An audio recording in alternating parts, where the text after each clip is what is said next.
యాక్సిడెంట్గా మన భార్య పెట్టింది పేరు. ఆ పాత్ర నేను చేసి ఒప్పించాలి అంటే ఎలాగా అని దాని మీద నేను ఎంత తర్జన పడ్డాను. కానీ ఆ కథ ఆ కంటెంట్ నాకు ఎస్ చెయ్యేలాగా ఉసుకొలిపింది. ఎస్ అంటే ఆ రోజు చేయడం జరిగింది. అది కూడా అంతకంతగా మీరు అందరూ ఆదరించి ఆ రకంగా నాకు కూడా మంచి విజయాన్ని అందజేశారు.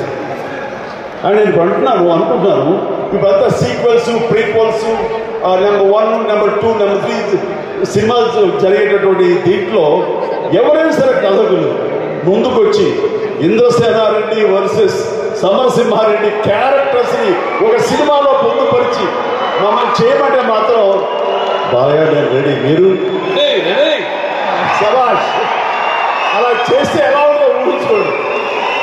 ఏంటి బోయపాటి లేచిన ఉత్సాహం చప్పట్లు కొడుతున్నారు.